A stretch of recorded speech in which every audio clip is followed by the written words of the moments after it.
This is Bia, Becoming in Action, a space to explore the lifelong journey of growth as leaders, as professionals, and as human beings.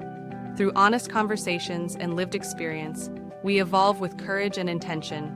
Here's your host, Sandy Abear. Have you ever met someone and thought, she seems to do so much? How does she make it all work? My guest today is one of those people. Amber is a wife, mother of four, former nurse anesthetist, business development leader, photographer, storyteller, cook, entertainer, and community builder. On paper, her life looks full. But what struck me most in our conversation wasn't everything she has done. It was how intentionally she has done it. Amber grew up in Salt Lake City as the oldest of four children and the only girl among three brothers. She married young, became a mother while finishing nursing school, moved across the country to pursue graduate education, built a successful healthcare career, and recently stepped into an entirely new professional chapter. Along the way, she has documented her family's story through photography and writing, created spaces where people feel welcomed and connected, and raised children who seem remarkably grounded and confident in who they are. One of my favorite moments in this conversation is when Amber says, "I'm good at being bad at something." What a refreshing way to think about growth. Because this conversation isn't really about nursing, business, parenting, or photography. It's about what happens when we choose to stay open to learning, willing to evolve, and intentional about creating the life we want, rather than waiting for it to happen by accident. So whether you're navigating a career change, raising children, building a family, or simply asking yourself what's next, I think you'll find something meaningful in Amber's story. Welcome to the podcast, Amber. I am so excited to have you here today. Hi, Sandy. Thank you so much for the invitation. I wish we could be in person. You are down in Miami and I'm up here in Ohio, but through the wonders of technology, we're connecting with our phones plugged into my soundboard. Yes, I love it. And it was wonderful being up in your home, being able to cook with you recently. It was so good. It was fun being there. I loved meeting Ellie, your daughter. She is a firecracker. Oh, she is. Well, let's dig in. I would love to hear about your experience growing up. You have three brothers. What was that like? Yeah, I have three younger brothers, so I was the oldest child. For me, I definitely considered myself as their second mother. But if you ask them about that, it's probably more so in the bossy, not so motherly way. I definitely loved being a caretaker and feeling a part of that with them and just really diving into the motherly rituals early on and following in my mother's footsteps that way. What's the age gap between all the kids? Yeah, my closest brother to me is 2 years younger. Then the next one's 4 years and 7 years younger than me. All pretty close together. All pretty close.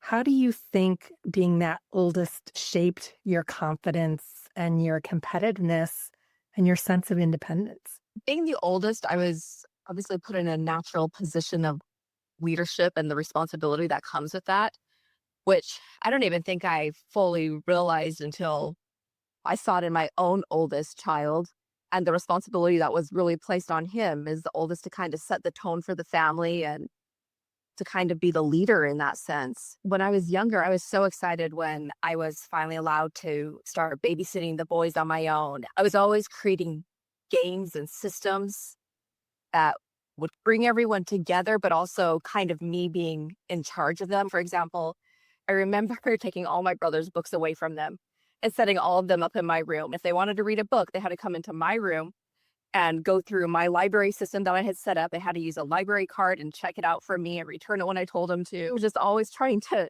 take charge and put in games and systems that way. I guess being the only girl, it kind of instilled a sort of competitiveness in me where I wanted to keep up with the boys and the dirt and the games and the camping. So I was very much also a tomboy growing up. That is fantastic that you created a library. I absolutely love that. Do you feel like that's just natural state or it's what got rewarded? Where do you think that comes from?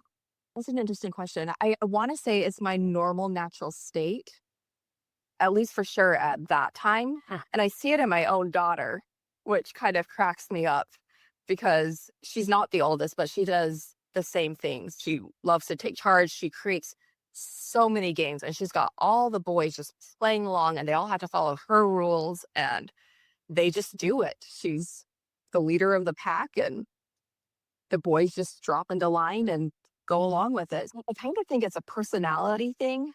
you have 4 children. You married Yes. young. I met my husband when I was a senior in high school.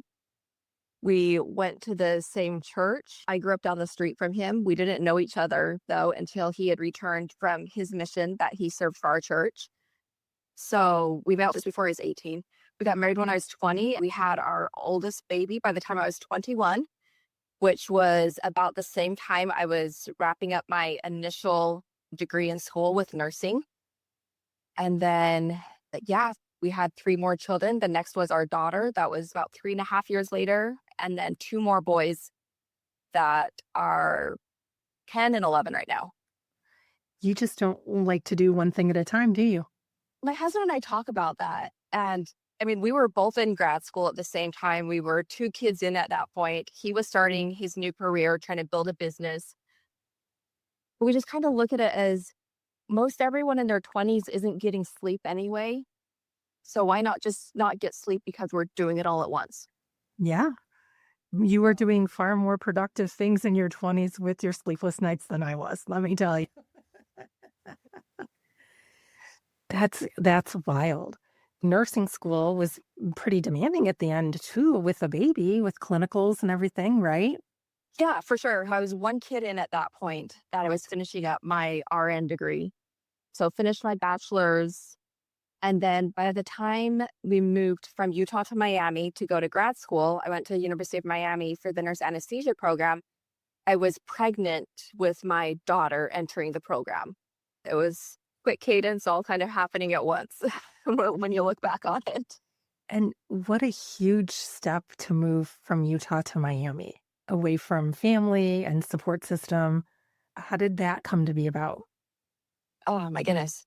I'll tell this part of the story because my husband loves this part of the story. I had grown up kind of anticipating that a career and a degree for me is what I do to support myself because I can do it, but mostly it's a backup if my husband isn't able to provide or something happens to him. I was at my grandma's house one afternoon with my baby, my oldest son, and I was just talking to my dad. And I guess somehow I pocket dialed my husband.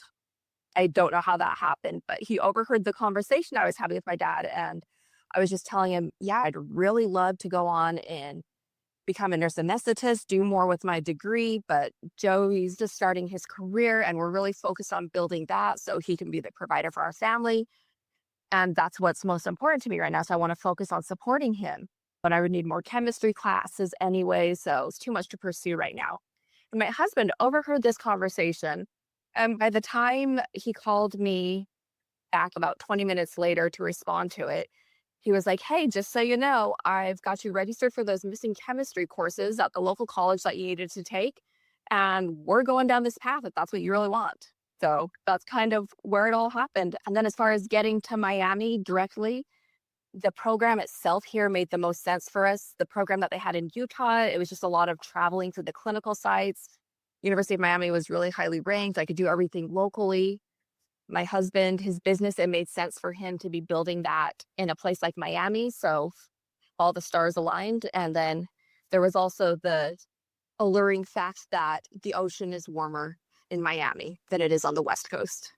It sounds like you were fearless at every step of the journey. How did it feel walking through it? Oh, okay. So we were young. So I would say maybe more than fearless. It was probably just uninformed. We don't know any better. So why not? Ignorance Nope. can be blessed, that's for sure. Yeah. Just dive in and do it. You Dive know? in and do it. And interestingly, when you graduated with your undergrad in nursing, your mom graduated too. Yeah. The best part of my undergrad years was having my mom there with me.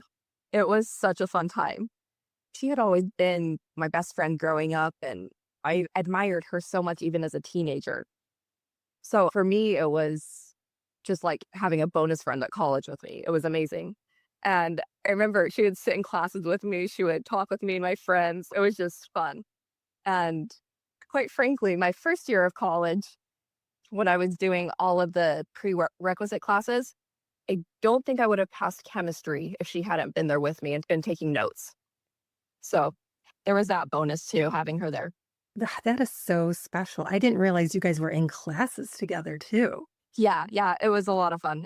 I mean, so that was actually for our prerequisites that we were in classes together. Once we were in the nursing programs, we went to separate campuses, but for the prerequisite classes, we were together in the same classes.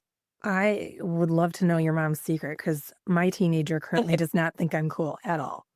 And I'm not sure he admires me. I'm hoping it'll come back around, but we'll see. I mean, I'd love to know my mom's secret too, because I call her all the time and I'm like, how did you do it? I swear this isn't going the right way with mice. So I get it. And recently, you've taken a little bit of a pivot on your career and are trying something new. Yeah, my husband had been building his business on his team for the last 17 years or so. But the awesome thing about when I was doing the anesthesia is that I was able to financially allow him to take that risk of going out and building it from scratch. But it had gotten to the point where he needed to have more trusted support to help take it to the next level. And we had been talking off and on over the years that maybe eventually I would join him, but like didn't ever take it too seriously until a couple summers ago. We're like, you know what? We're gonna do it. So we took the leap. And we've been married for almost 21 years this summer. As I kind of like to joke that after nearly 20 years of marriage, we were finally taking our relationship to the next level by jumping into work together. And what has it changed about your relationship working together? What has it changed? Honestly, not a whole lot. I mean, we're able to talk more during the day since we're working together. So I feel like we get all the business talk and what's been happening during the day out of the way during the day. And so now when we go out on date nights, we don't have to catch up on that. We can focus on the kids, the family, like other things that are interesting to us. So that's been kind of interesting because people had warned us that we are only ever going to be talking about business. And it's actually kind of changed so we don't have to talk about it as much on our downtime. Yeah, that makes complete sense. And are you enjoying it? It's totally different work now. It's totally different work. I definitely went into it eyes wide open to that fact and understanding that I was going from being an expert in what I was doing to being a total novice. And that was scary, but I have this mantra that I'm good at being bad as something I always tell my kids, like learning how to be comfortable being uncomfortable.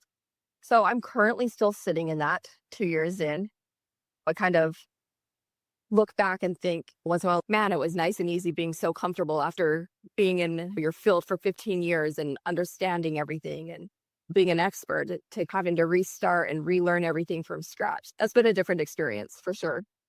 I absolutely agree. It is so humbling to start over and to not have that built in credibility and expertise that you relied on every day. And now you're the novice. It's difficult. Yeah. Yeah. It's been a change. And going from medicine to the business world where I am, it's a very male dominated business versus in medicine. There were a lot more women, there was a lot more female leadership.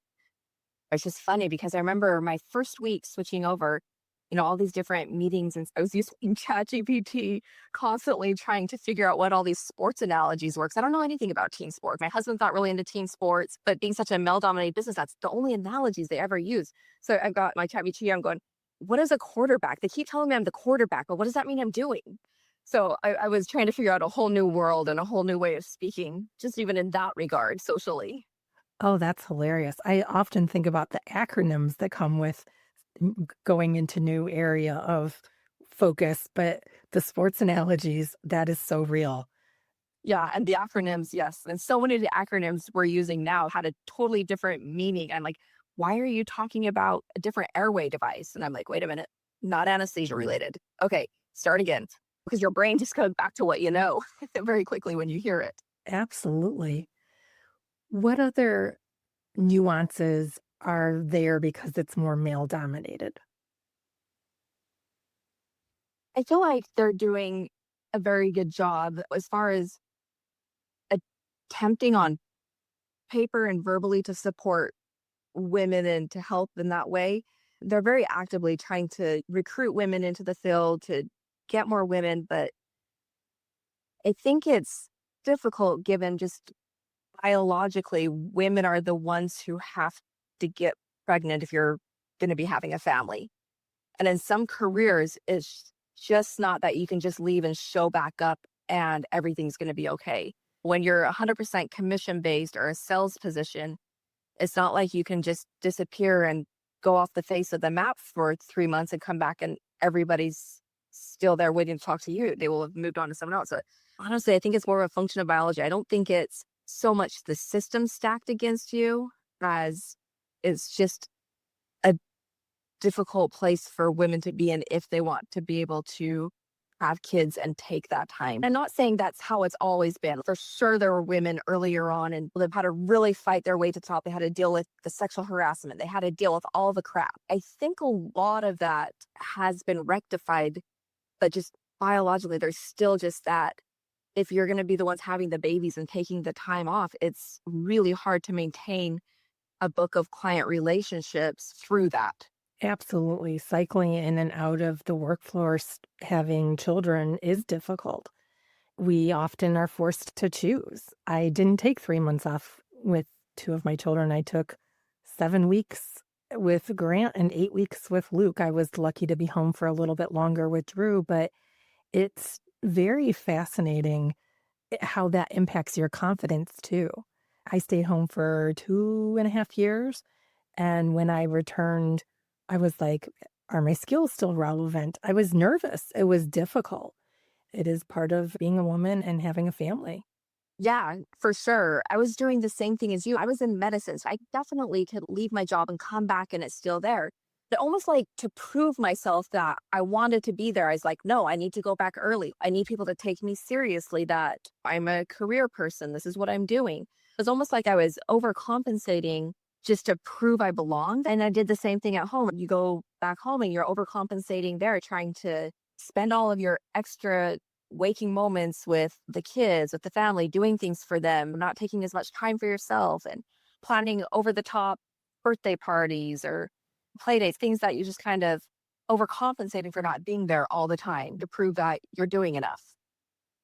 That tension that you can't fully show up in either role the exact way that you want to, and just trying so hard.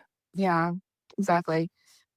The first time I really started noticing that tension, I went into my anesthesia program. I already had one kid. I was pregnant. I didn't think twice about it. I'm just like, whatever, I'm going to do what I want to do. The first time it really kind of hit me in the face there was the former program director at our school. Once I was obviously showing and that I was obviously pregnant, he took me into his office, closed the door, and he just was like, what were you thinking?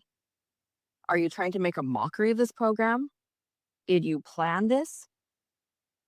You should probably consider dropping out, restarting the next year. I don't know what you're thinking is going to happen here. Just very not supportive. So from that moment on, it was very much like I felt like I was just walking on eggshells and that somebody was going to find a reason to just take it all away from me.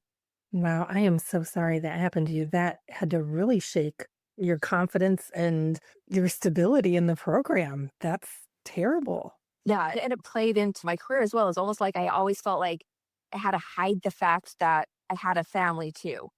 The message I would give at school, at careers, I'm here. This is my number one. This is all I want to be doing. I show up early. I'm the last to leave. I take less breaks because I want to be taken seriously. I want you to know I'm dedicated. And being a mother is so important to you. So that had to have been difficult. Yeah, the career is very fulfilling to me personally, but being a mother is what I want to build. It's my life. It's everything I do anything for. Absolutely. And you have been an amazing mother. Well, thank you. You've got great kids. They're doing great things. You've been very present with them and done all kinds of things. I definitely enjoy being a mother. I'm very okay with the fact that I'm sure I've screwed up plenty of stuff. I'm sure I've gotten plenty of stuff right. I'm sure I'll learn all about that over the next 20 years or so as my kids fill me in what was right, what was wrong. But I'm here for it all. That's right. There's no perfect mother. And it's so interesting because each of our children calls us to be a different parent, but we're just one person. So it's hard to always get it right. But it's important to keep striving and keep learning and just keep investing. Yeah, 100%. It's interesting because my husband and I talk about how each of our four kids are technically raised by the same parents, but none of them are really raised by the same parents. The way they respond to certain situations, where we were economically or in our lives when they were born, just little nuances, even though we're the same people, they all have very different experiences of being raised, what it means to be in this family and to have us as their parents. It's all very different experiences for them, which is so fascinating to me. Agreed. I say it all the time. I'm a social scientist at heart. I love the dynamics and how people respond and how the interplay impacts everything. Yeah, exactly. Exactly. So, as you think about your children, what part of their development have you enjoyed the most? What have you been the most satisfied in with mothering? I get a lot of satisfaction out of seeing them discover something new for the first time. That's one thing, which is always fun. But maybe even more so, seeing them learning something over time and finding that sense of confidence within themselves. The every day, the homework and the practicing piano or doing all the sports practices, it can kind of feel like a drudge sometimes, but you get those little moments in between where they're like, "Hey, mom, watch this," or "Hey, mom, did you see I did this at school?" And it's just like you get those little moments of like, yes, this is what it's all about. Them building their confidence and coming into who they are and realizing that. And I just think that's a really special experience to be able to get the front row seat to that as they grow up. It is really neat to see. And Ellie is stepping into all kinds of arenas from horseback riding to scouts, all kinds of things. Yep. She's gone in and taken over the scouts. It's pretty funny. I'm here for it. Exactly. Exactly. And you alluded to it before. Kids are such mirrors, and she is a little mini Amber, right? She is. She is. What's that experience like seeing you in her? Well, she's 16 right now. So I'd say oftentimes that looks like us driving each other crazy because we are so the exact same. And my poor husband, he'll be there as we're driving each other crazy. And he'll just be like, she's only doing it because that's what you do. It's funny because we know how to get under each other's skin. But it's also so satisfying and so rewarding. And it's fun to see how even at 16, she's grown above and beyond who I was at that age. One of the biggest things that I love that she has learned is she's not afraid to take up space in her room. She has her goals and what she wants in life, and nothing's going to stop her from getting it. It's never a question for her of worthiness or deserving.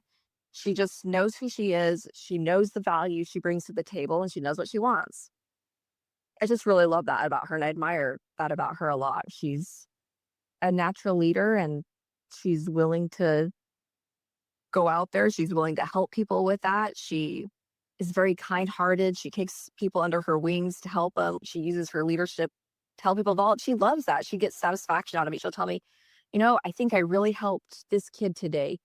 I said something to him. I think it helped him see it a little bit differently so he can do better next time. Or I invited this person in to sit with my friends at lunch today. It's just very fun to see who she's becoming. And you are the springboard that has allowed her to get higher, faster, more. With every generation, that's what we're trying to do. My own mom did it for me. My mom, she actually says the same thing often. Oh, you're doing so much better than I did. I'm like, I don't even know what you're talking about. Everything I'm doing, I'm trying to model after what you've done. I'm trying to learn to accept people the way she does. I'm trying to learn to love people the way she does. My mom is very persistent. She's always working hard. She's very active, always has valued fitness. I'm like, everything you're doing, that's just what I'm trying to do. It's funny how we pass it to the next generation and we just see how much better it gets. I think we learn to love ourselves more when we see those characteristics in our children. Yes. Yes. I think there's probably a lot of truth in that. And then there's also the opposite where the kids have this uncanny way of unveiling your worst characteristics about yourself as well. Yes, I've had quite a few of those moments where I'm like, ooh, that's me, and I need to clean that up. That's not attractive. We need to work on that one. And that's okay. That's okay. We're all still growing. We're all works in progress. Yep. Yep. Tell us a little bit about your sons. Our oldest son, he's 19 and he is actually living in England for 2 years. He's serving a mission for our church right now. That has been such an interesting transformation just from who he was and where he was in high school, how much motivation he had to what he's doing now. It has been so incredibly rewarding for both me and my husband as we are able to talk to him once a week and hear how he's grown. Just yesterday, when we were talking on the phone to him, as we were getting ready to hang up, he was just like, it is so wonderful to be able to just talk to you guys, to be able to bounce ideas off you guys, people who just really get what's happening in the world. You guys have such good advice. He's just like, I'm just so grateful that I can talk to you guys about these things. I was laughing with him. I was like, isn't it funny how we've done such a 180 in the last 6 months when we were the worst people on earth? And he was just laughing and he's like, haha, yeah, I get it. I get it. It's been really rewarding seeing that transformation with him. And then our two youngest boys, we've got an 11, almost 12-year-old and a 10-year-old. They are crazy at times. It's a fun dynamic. They are just the best of friends, and they also drive each other crazy. I don't know what they would do without each other, but it's a lot of fun. My 11-year-old just went to scout camp with my daughter. It's been fun even just seeing their relationship over the last few months as he went into middle school. And it's been really fun seeing how he's looked to her as a mentor. She gives him advice for how he needs to deal with certain teachers and situations. And this is not stuff he can get from us as his parents. He doesn't hear us, but the sibling bond is something that different. They can be each other's biggest cheerleaders and their peers. And it's been really special and fun to see that development. Our youngest, he's still in elementary. And actually, while they were at scout camp recently, this was the first week my husband and I have had completely alone with him. We've never experienced that before. And the first couple of days, I was like, man, what am I supposed to do with you alone? I don't even know how to engage you or interact with you when there's not other people in the room. We've done one-on-one, taken to dinner or something, but nothing so prolonged. And it turned out to be just such an amazing, special week. He was a chatterbox the whole time. We took him to fancy dinners and he just thought it was the greatest, getting all the attention. We played video games and board games. It was just fun. It's so fun getting to know each individual kid individually and learning their different personality traits and seeing them for how they want to be seen. Absolutely. You have such a creative side. You have a love of photography and of really trying to capture your family's experience. Growing up, our church really emphasized documenting family history. So I grew up being very interested in taking photos and scrapbooking, and that was such a fun outlet. I was doing that still as we got married, but it's so time consuming. That's about the same time that everybody had started blogging. So I shifted my focus over more to creating a family blog. And just started documenting there from day one. But now that we've been married over 20 years, that's turned into this huge family history record. I have posts about everything, everyday life, vacations, different things the kids have accomplished. There's just everything. It's turned into this thing. I don't think I could stop doing it if I wanted to. I mean, I enjoy doing it. I love doing it. But it's just my family really values it so much. I noticed my oldest son as a teenager, when he was going through really hard times, he would get on the blog and he would look through old pictures. It would remind him who he is and what he has in his family and where his support system is. And I've seen it a little bit with my daughter at this point. It's something I obviously want for myself. I want to have my family's records so I can go over it someday. But mostly, I want them to have a sense of where they came from and who they are, and kind of give them a sense of pride and confidence with what they've accomplished. It's been a very rewarding for our family, I'd say. It's amazing how intentional you've been from the start. And you won't have to worry about writing your story someday. You'll have all the pre-work done. There's definitely a good outline for it, I would say. Now, I do keep a private journal as well, because the family blog's more what's appropriate to share with family. Not that my journal is negative, but the family blog, it tries to stay more of a positive tone, not talk so much about struggles you're going through, because I don't feel like I should be sharing, Ellie's struggling with this today on the family blog where everyone gets to read it. It's definitely a good framework. We still like to keep private journals with maybe a little more backstory and detail. Some of the old private journals that I had made about the difficulties of getting through grad school and some of the struggles with that, I've gone through and added them to the family blog just so those stories are there for the kids. So they don't look back and think, man, it was so easy for mom and dad to build this life. Why am I struggling? I want them to know this wasn't easy. This was freaking hard and it was super intentional. When you zoom out, it can look like there's no imperfections. Exactly. Tell me about your personal journal practice. What does that look like? I am not as good at it as my husband is. It's not like the blog where I update it very regularly. Several months may pass by before I write something in it. But I try to keep it more broad focused. And over the last several years, I've actually tried to make it a little bit more feeling focused. I talk about my faith journey, my relationship with God, how that's evolved over time. I talk about different struggles that I may have with a particular child, but try to still keep it from my perspective in a way that if someone else were to read it, it's about me, not them, not trying to tell necessarily somebody else's story. Because they're going through the experience from their point of view and you're going through it from yours. You can keep it separate for sure. Yeah. And the intention is not necessarily for anyone else to ever read it. But I don't want it to be something where a child were to read it, they'd be like, oh my gosh, I can't believe mom thought that or said that about me. How have you maintained a sense of yourself throughout having 4 children, being very active in the church, having a very demanding career? So interestingly, initially, it was probably more important to my husband than myself that I'm able to do that. I feel like one of the cool things about my husband is he is so good at maintaining the vision.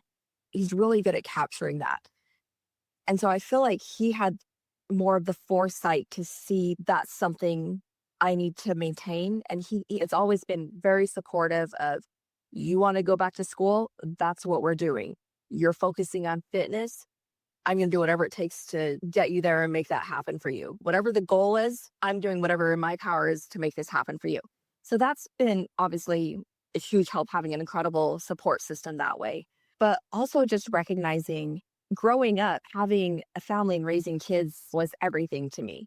But then you start having kids and you realize these guys are only with me for 18 years. That's a really small percentage of my life if I plan to live to an old age. So there's got to be something more there than just raising these kids. My brain's always, if I'm going to do something eventually, just start doing it now. Which is why, even though we're having kids, we're going to grad school now. We're making the move across the country now. We're starting the business now. We're just going to do it. If we know we're going to want it in 10 years, we're starting now. There's always been a little bit of that foresight in the mix. But also, I think everyone in the family, my husband, my kids, everyone's going to be better off when I feel fulfilled and I've taken care of myself. That is so true, but also so hard to live sometimes when it just feels like everything's an emergency and needs your attention. I definitely get the pull. I just have a genuine belief that some of these things that maybe other people call luxuries or self care, maybe selfish, I identify them more as non negotiables. So when there's a quote unquote emergency in my brain, I'm like, is anyone bleeding? Because I've got this other super critical, important appointment, even if that means it's just going to the gym. To me, it's always been a very high priority item. I'm not willing to sacrifice that. I'm so impressed. I am working on that and I'm not there yet, but I'm getting better. I'm getting better. It's always a work in progress. It is. You've talked a lot about your husband. It sounds like you guys have just been a great team together. What has been your favorite season of your relationship so far? Oh, I mean, honestly, I think it's right now because we regularly look at each other and we're just like, I can't believe our life is where it is. It's like everything we've set out to do is happening now. This is what we were working for. This is what we wanted. This is everything we said we wanted, and we're here.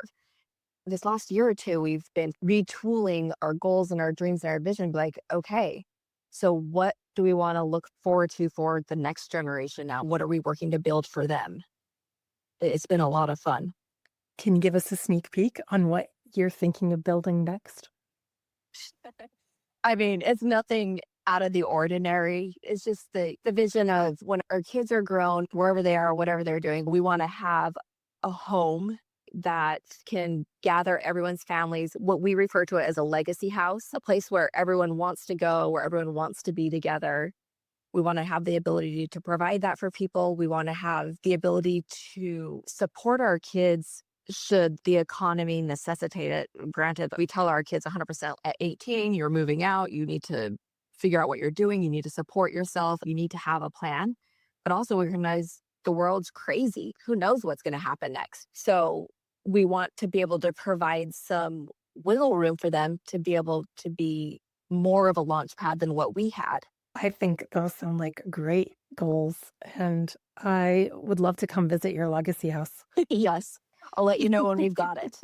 We're working on it. I think that's fantastic. You also love to cook and entertain, I do. and you like to curate beautiful experiences. Tell me about your most recent party. So, I mean, I wouldn't necessarily call them like parties, but we invite people over for meals. Just this last Sunday, we had some friends over. There's these little Japanese mini grills that sit on the tabletop. It's to cook yakitori style meat. You each individually grill your own meat at your place setting. We invited some people over and we all sat down and grilled our own meat. It's a fun experience. When we invite people over, we like to have a little bit more interactive experiences because I feel like that leads to more conversation, sense of doing something with certain coziness to it. Sometimes we'll do pizza nights where I cremate all of the dough for everyone and then have tons of toppings, and everyone will come over and make their own personal pizza, and we'll have them fire it up in the oven out back. Or sometimes we'll do pasta nights. Some people can help make their own pasta. It's really more just about extending the invitation, I think. It doesn't matter what you're doing. I think people are just looking for community and a sense of belonging. And I like to provide that for people. One of the ways I've learned that I really like to show love is through acts of service. And one of my favorite ways to do that is just through baking or cooking, preparing a meal for someone. And I've found over the years, I think part of the reason for it is I'm preparing food for someone, I think about them. For example, actually, this last weekend, we made some of the Mediterranean dips that you had taught us in your home. And so as I'm preparing those this last weekend, I'm thinking about you. I'm thinking about our experience. I'm thinking about your family, your boys. And to me, that's just very fun and helps me feel very connected to people around me. When I have some of like my grandmother's recipes, my great grandmother's recipes, my mom's recipes, and as I make those meals and prepare those for my family, I'm thinking about them and I feel connected to these women who all contributed to who I am. And so to me, it's so much more than just preparing the food or making the food. It's a very connecting experience that makes me feel love toward other people who I'm making the food for, and it makes me feel loved by those who came before or who provided the recipe. Family recipes are the best. I've tried to start marking my family recipes on where they've come from. My mom really got taught how to cook and sew and keep house from my dad's mom when they got married.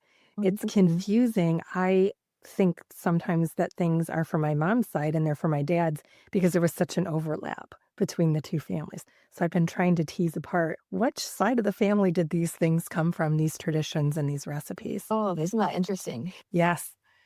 And I'm intrigued about these grills. I have used a little tabletop grill at a restaurant before, but it's like the new fondue party, right? Yeah, it's a lot of fun. Our kids really love it. We went to Japan, I think it was last summer. And so for them, they love the concept. It's fun. We used to use those steak stones that you can heat up in the oven. I don't know if you've seen those. We have one. We haven't used it yet. We got it as a gift.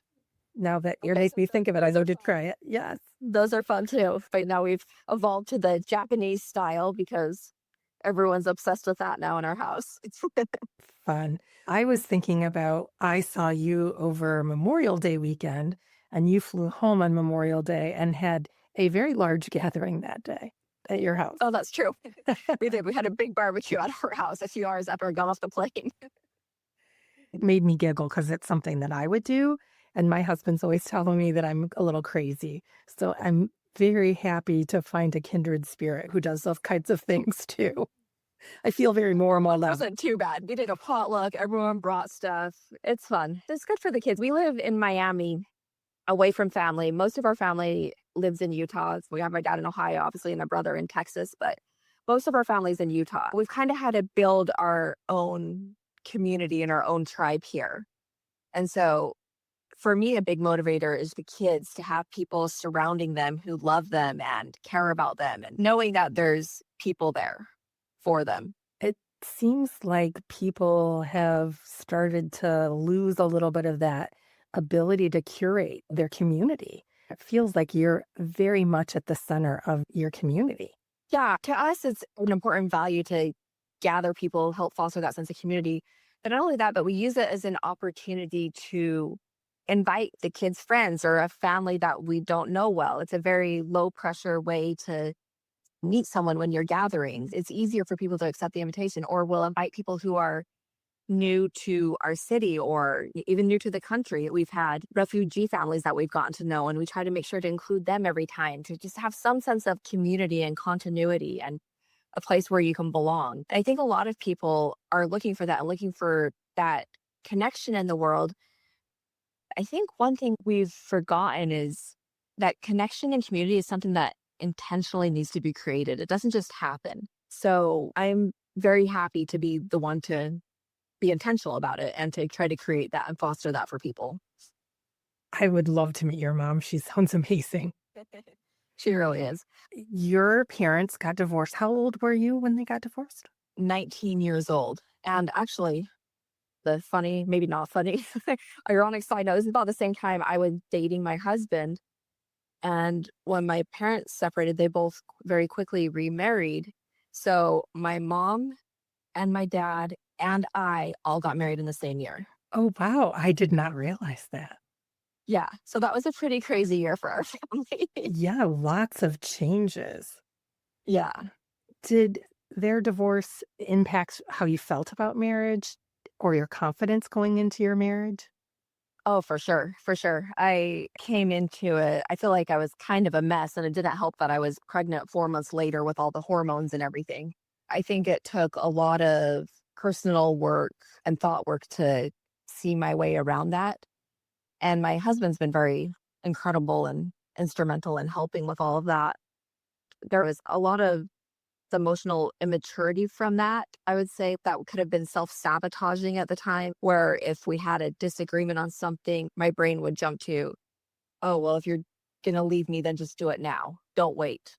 Yeah, You know, fear. So much just fear. very, yeah, exactly. Very fear-based. Obviously, we've moved on beyond that. You learn to trust in the partnership and what it really means. But yeah, definitely went into it with a lot of trepidation, but still felt like that's what I wanted to do as a next step.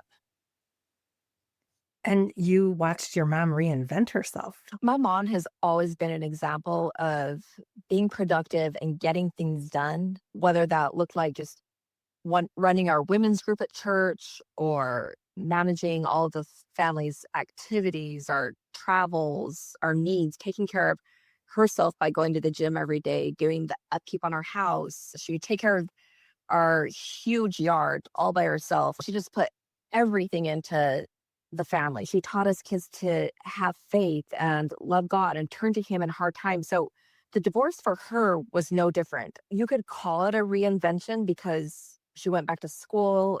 Obviously, my dad was no longer in her life, but the processes that she had set up in her life to turn to her faith, to be productive, and get whatever needs to be done, done. None of that changed. She just kept pushing forward, which is an incredible example to me. And probably a lot of why I was just like 20 years old, couple kids, grad school, like, yeah, sure, all sounds great. I can do it all. That's what my mom did. She did it all. Just very action oriented, one foot in front of the other. Yep, exactly. Exactly. I think I didn't fully appreciate her consistency in showing up with love like she did. And that's something I really aspire to be more like in my own life with my own family and the people around me.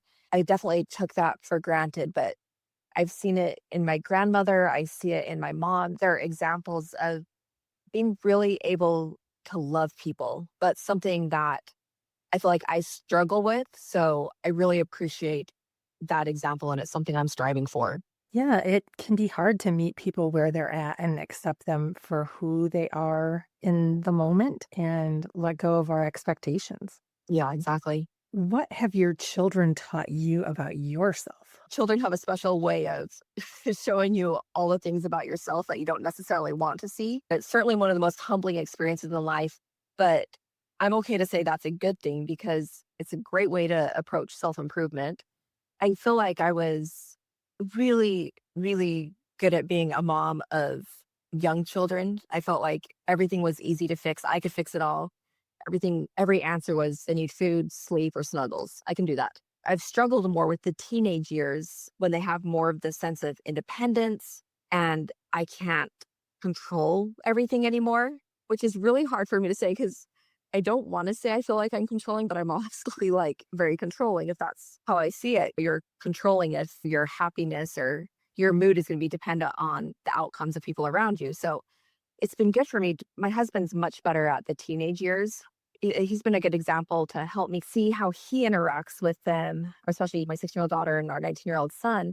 They've really taught me that I'm capable of learning and growing with a parent as them. I feel like I've grown up as a mom with them, with the two oldest. It's given me a sense of some kind of internal confidence that I can handle anything that comes my way. There's no problem that just isn't manageable. Every problem is solvable. And I think that's just giving me more evidence for and more confidence in that. I think it's hard when your kids are little. You don't realize as acutely as you do later that you're trying to work yourself out of a job. You're trying to Yeah, exactly. make them independent and not need you.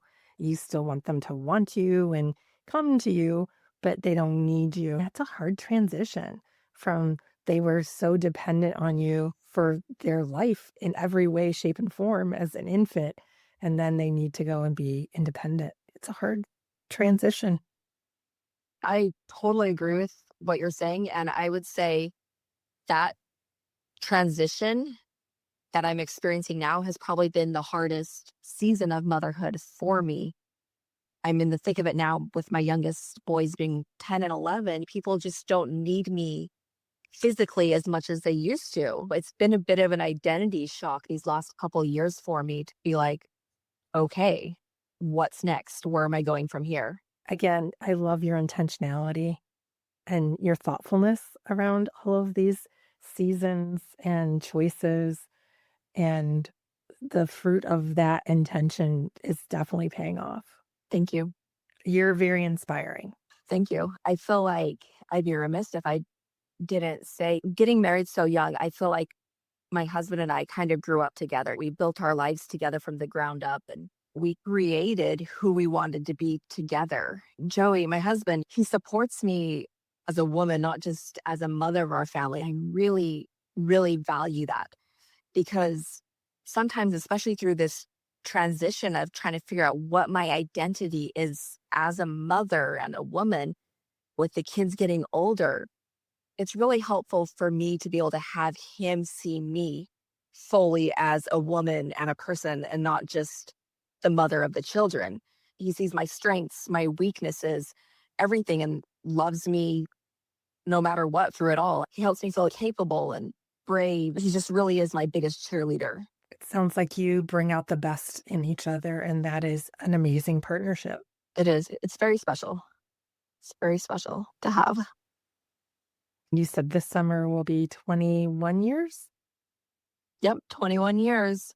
Congratulations. Thank you. Excited for the next 21. Yes. I will say, I love how you talk about how important it was for you to see your mom go and work out every day. A lot of times with my own workouts, I feel a little selfish, or I have over the years. I wish I would have heard somebody talking about that a long time ago, because it's really powerful to know what impact that had on you. That Yes, positive that's true. impact. That's an interesting point. It never occurred to me to not work out. That's just what you do. It's interesting. It is the whole concept of lessons caught, not taught. We try to tell our kids all this stuff, but really we're watching our parents and watching what they do. And we're picking up on those behaviors. What's the behavior you hope all of your kids catch from you? Oof, that's a good one. Man, do we have to do one or can we do a couple? You can do a couple. Okay. I'm like, oh my goodness. I want them to catch from me.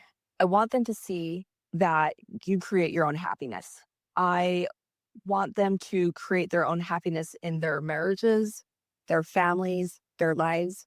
I want them to be very intentional about their choices because I believe that intentionality is what creates the happiness because you've set out to accomplish that. That's what you wanted to do.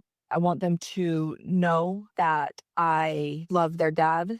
I want them to see and be able to model that relationship. I want my boys to be able to treat their wives the way they see my husband treat me. I want my daughter to expect a man to treat her just as well.